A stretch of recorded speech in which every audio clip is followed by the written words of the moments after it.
नमस्कार दोस्तों, स्वागत है आपका अपने चैनल में। दोस्तों, इस वीडियो में हम जानेंगे रीट लेवल 2 के जो पद हैं, 16,000 पद हैं, उन पे आवेदन किस प्रकार करना है एसएसओ आईडी के माध्यम से, वो हम इस वीडियो में जानेंगे। दोस्तों, रीट की किसी भी प्रकार की खबर के लिए आप हमारा चैनल सब्सक्राइब कर सकते हैं और रीट से संबंधित सारी जानकारी हम आपको इस चैनल पर उपलब्ध कराएंगे। तो दोस्तों, चलते हैं कि रीट का फॉर्म लेवल 2 का किस प्रकार भरेंगे। तो दोस्तों, सबसे पहले मैं आपको बता दूं कि सबसे पहले आपको एसएसओ आईडी बनानी है। एसएसओ आईडी आपके पास होनी चाहिए। उसी एसएसओ आईडी के माध्यम से ही ये ऑनलाइन फॉर्म भरे जाएंगे। उसके बिना आप ऑनलाइन फॉर्म नहीं भर सकते हो। तो दोस्तों, एसएसओ आईडी बनाने के लिए आप गूगल पे एसएसओ आईडी डालोगे। एसएसओ आईडी डालने के बाद ये आ जाएगी और उस पर रजिस्ट्रेशन करना है। रजिस्ट्रेशन आप अपने गूगल जीमेल से कर सकते हो, मोबाइल नंबर से कर सकते हो, आधार कार्ड से कर सकते हो। और दोस्तों, एक बात और ध्यान रखना कि अगर आपने एक बार फॉर्म भर दिया और उसमें कोई मिस्टेक हो गई तो आप उसमें संशोधन को आपका कोई मौका नहीं मिलेगा। उसके बाद आपको दोबारा फॉर्म ही भरना पड़ेगा दूसरी एसएसओ आईडी से। तो इसलिए बहुत ही सोच समझ कर भरें, सारी जानकारी स्पष्ट बने, क्लियर बने, कोई गलती की गुंजाइश नहीं होनी चाहिए। तो चलिए मैं आपको बताता हूँ। मैंने एसएसओ आईडी बना ली है, आप भी एसएसओ आईडी बना लें और आवेदन कर दें। एसएसओ आईडी जब आप बना लोगे, उसको ओपन करोगे तो रिक्रूटमेंट पोर्टल आता है, रिक्रूटमेंट पोर्टल, उस पर आप क्लिक कर देना। क्लिक करने के बाद ही आपको यहाँ पे खुल जाएगा। वहाँ पर रीट लेवल 1 और रीट लेवल 2 के लिए आपका पूरा ऑप्शन आ जाएगा और आप उसको फॉर्म को भर सकते हैं। तो चलिए दोस्तों, मैं आपको बता दूं कि किस प्रकार इसमें क्या क्या जानकारी मांगी गई है। तो सबसे पहले मैं आपको बता दूं, सबसे पहले इसमें आवेदक का नाम आपको भरना है, जो कि आपकी 10th की मार्कशीट में लिखा है, वही नाम आपको भरना है। उसके बाद जेंडर भरना है, मेल फीमेल जो भी है। उसके बाद है पिता का नाम, जैसा कि 10th की मार्कशीट दिया है वही भरना है। उसके बाद माता का नाम भरना है। उसके बाद डेट ऑफ बर्थ भरनी है आपको, बिल्कुल क्लियर होनी चाहिए, स्पष्ट, कोई गलती की कोई गुंजाइश नहीं होनी चाहिए। और उसके बाद आपकी जो एज 1 जनवरी 2030 तक क्या है वो अपने आप काउंट होके इसमें आ जाएगी। उसके बाद श्रेणी कौन सी है आपकी, जनरल है, ओबीसी है, ईबीसी, ईडब्ल्यूएस है, एमबीसी है, वो भी एससी एसटी, वो आप इसमें सिलेक्ट कर सकते हो। उसके बाद क्या आप आर्थिक रूप से कमजोर वर्ग से हैं, अगर आपके पास ईडब्ल्यूएस का प्रमाण पत्र है तो यस करें, अदरवाइज नो करें। उसके बाद है विशेष दिव्यांगजन श्रेणी, स्पेशली एबल्ड कैटेगरी अगर आपके पास है तो उस पर आप सिलेक्ट कर लेना। इसमें से काफ़ी सारे ऑप्शन होंगे, जिसको आप बिलोंग करते हो उस पर क्लिक कर देना। उसके बाद उप विशेष दिव्यांगजन श्रेणी अगर ये भी है तो इस पर आप क्लिक कर सकते हो। इसके बाद बात करते हैं विशेष योग्यता प्रतिशत, आपका परसेंट कितना है, कोई 30%, कोई 40%, कोई 5%, जिस हिसाब से आपका सर्टिफिकेट बना है वो आप इसमें भर सकते हो। उसके बाद धर्म की बात आती है, धर्म मोस्टली हिंदू है तो हिंदू भर सकते हो, अगर मुस्लिम हो तो मुस्लिम भर सकते हो, क्रिश्चियन हो तो क्रिश्चियन भर सकते हो।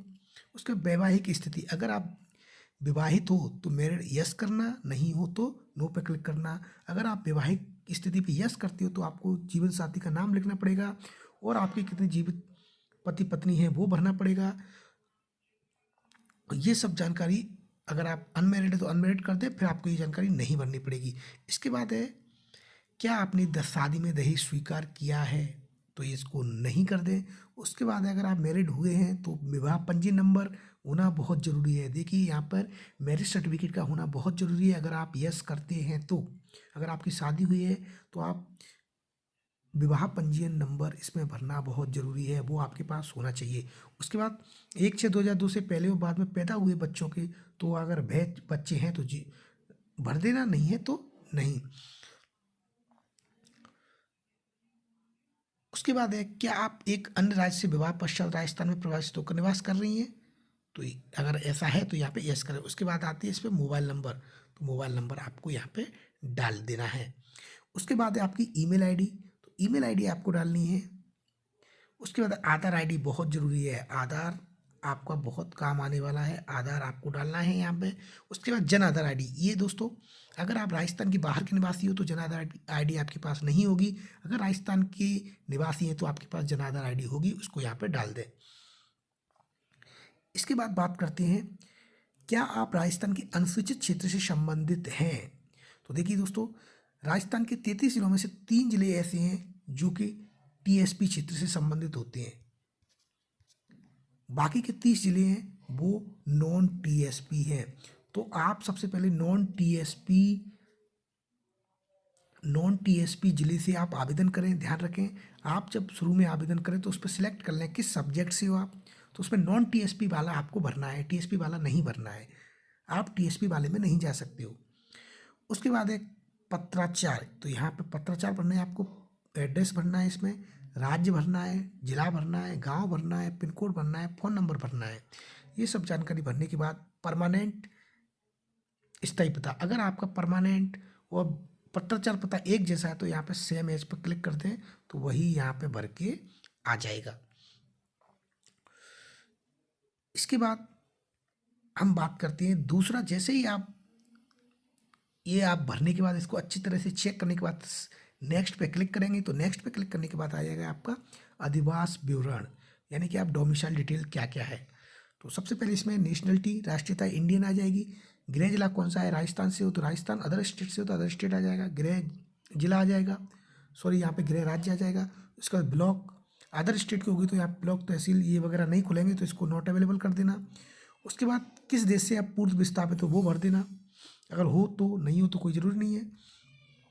उसके बाद है विशेष श्रेणी, तो विशेष श्रेणी में आप देखते हैं कि आप भूतपूर्व सैनिक हैं, अगर हैं तो यस पे क्लिक करना, अदरवाइज नहीं। क्या आप उत्कृष्टकारी हैं, हो तो यस, नहीं हो तो नहीं। उसके बाद बात करते हैं आप, क्या आप एनसीसी कैडेट प्रशिक्षक हैं, यस हो तो यस, नहीं तो नहीं। उसके बाद भूतपूर्व कैदी हैं, नहीं, नो पे क्लिक कर देना। उसके बाद आते हैं, क्या आप मौजूदा राज्य सरकार के कर्मचारी हैं, अगर हो, ये बहुत इंपॉर्टेंट है क्योंकि कई लोग जो अदर सर्विस में वो आते हैं, राजस्थान के हो आप, तो इसमें आपको यस करना पड़ेगा। उसके लिए पद लिखना पड़ेगा, कौन से डिपार्टमेंट है वो लिखना पड़ेगा, और ज्वाइनिंग डेट कब है, एनओसी कब लिए आपने, एनओसी नंबर और डेट ऑफ सबको डालना पड़ेगा अगर आप ऐसा हो तो, अदरवाइज नो पे क्लिक कर दें।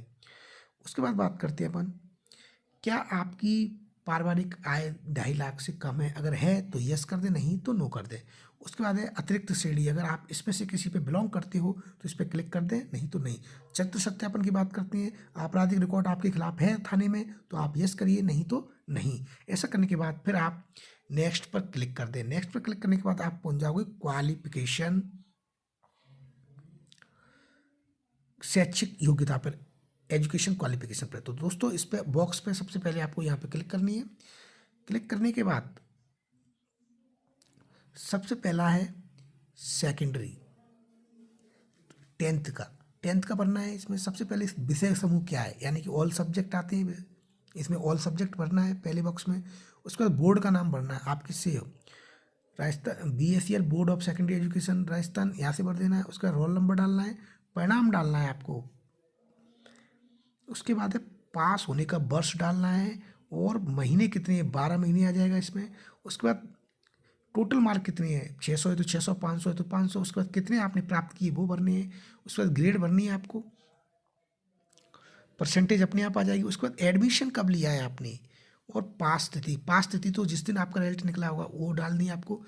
एडमिशन वाली ये प्रॉब्लम है तो ये आपको जहाँ से आपने 10th किया वहाँ से आपको मिल जाएगी। उसी प्रकार 12th का भरना है आपको। 12th में आपके पास क्या सब्जेक्ट है, फिजिक्स केमिस्ट्री बायोलॉजी, तो बायोलॉजी PCB भर देना। फिजिक्स केमिस्ट्री मैथ है तो PCM भर देना। बोर्ड का नाम डाल देना, रोल नंबर डाल देना। ये एकदम स्पष्ट होनी चाहिए, एकदम सही होनी चाहिए, इसमें कोई भी मिस्टेक नहीं होनी चाहिए। अगर मिस्टेक हो जाती है तो आपका फॉर्म दोबारा ही भरना पड़ेगा, ये वाला अप्लाई नहीं हुआ, क्योंकि जब आप वेरिफिकेशन करने जाओगे तो आप इसी फॉर्म के साथ आपका मिलान किया जाएगा, फिर वो आपको बाहर कर देंगे तो आपको बहुत बड़ी प्रॉब्लम होगी। उसके बाद बात करते हैं ग्रेजुएशन आपको भरनी है। अगर आप B.Ed का भर रहे हैं तो लेवल 2 का, अगर लेवल 1 का भर रहे हैं तो कोई ज़रूरत नहीं है, अगर है आपके पास तो भर दो। तो यहाँ पर सब्जेक्ट भरना है, बायोलॉजी से हो तो बायोलॉजी से, मैथ्स से हो तो मैथ्स से। उसके बाद बोर्ड का नाम यानी विश्वविद्यालय का नाम, किस विश्वविद्यालय से किया, कोटा विश्वविद्यालय से तो कोटा विश्वविद्यालय, जयपुर यूनिवर्सिटी तो जयपुर यूनिवर्सिटी, जो भी हो आपकी। उसके बाद रोल नंबर डालना है, रिजल्ट डालना है। उसके बाद कब पास हुए, कितने साल की है, तो 36 महीने की होती है ग्रेजुएशन। उसके बाद टोटल अंक कितने हैं, टोटल अंक डालने हैं, यानी तीनों साल के जो अंक हैं वो टोटल डालने हैं। उसके बाद कितने आपने प्राप्त किए वो डालने हैं। परसेंट ऑफ पासिंग, तिथि कब है, यानी कि आपने एडमिशन कब लिया बीएससी में और पास कब हुए वो भी आपको डालना है। उसके बाद आते हैं अपन बीएड, 5वां नंबर का जो पॉइंट है, अगर आपने पोस्ट ग्रेजुएशन किया है तो पोस्ट ग्रेजुएशन डाल दें, नहीं किया है तो छोड़ दें उसको। उसके 5वां नंबर का पॉइंट है, इसमें आपको अगर लेवल 1 का फॉर्म भर रहे हैं तो डीएड या बीएसटीसी के बारे में जानकारी देनी है। अगर लेवल 2 का भर रहे हैं तो आपके पास बीएड की जानकारी देनी है। सब्जेक्ट समूह डालने हैं आपके।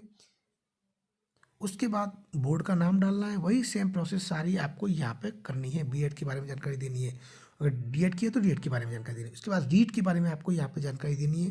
रीट समूह क्या है, आप मैथ साइंस से करो तो मैथ साइंस से, संस्कृत तो संस्कृत से, लेवल 1 वाले तो किसमें कोई डालना, ऑल सब्जेक्ट डालना है। बोर्ड डालना है आपको BSER, ये सब यहाँ पे डालना है। और या अवधि आपको 0 डालनी है, ये आपको डालना ही नहीं है क्योंकि ये खुलेगा ही नहीं। उसके बाद आपको यहाँ पे नंबर डालने हैं, कितने नंबर प्राप्त किए वो डालने हैं। ये सब अच्छे से भरना है आपको, बिल्कुल बहुत ही सोच समझ के, बहुत ही आराम से। इसके बाद बात करते हैं अपन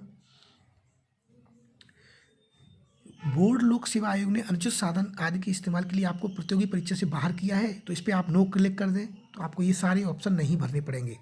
उसके बाद आते हैं स्नातक में वैकल्पिक विषय, यानी कि ऑप्शनल सब्जेक्ट क्या थे, यानी कि ग्रेजुएशन में आपके वैकल्पिक विषय क्या थे ऑप्शनल में, जैसे कि फिजिक्स, केमिस्ट्री, मैथ, ये सब आपको इसमें भरने हैं। उसके बाद रीट में आपको भरना है, ये सबसे महत्वपूर्ण है। रीट में आपकी लैंग्वेज फर्स्ट कौन सी थी, लैंग्वेज सेकंड कौन सी थी, कौन सी सब्जेक्ट से आप दे रहे हो, ये बहुत महत्वपूर्ण है। मैथ साइंस से मैथ साइंस, सोशल साइंस से तो सोशल साइंस, इंग्लिश से तो इंग्लिश, संस्कृत से तो संस्कृत, हिंदी से तो हिंदी। उसके बाद बात करते हैं अपन मीडियम पे, तो आपने ग्रेजुएशन किस मीडियम में की, हिंदी मीडियम में तो हिंदी में, आपने पोस्ट ग्रेजुएशन की है तो अगर आप हिंदी में हिंदी वो आप सेलेक्ट कर सकते हो। उसके बाद आते हैं आप परसेंट गणना, ये बहुत ज़्यादा महत्वपूर्ण है, इसको आप ध्यान से देखें।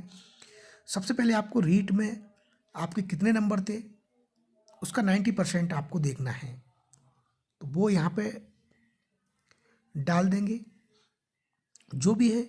जैसे कि आपके 100 नंबर आते हैं रीट में, ठीक है ना, तो उसका आपको 90% निकालना है।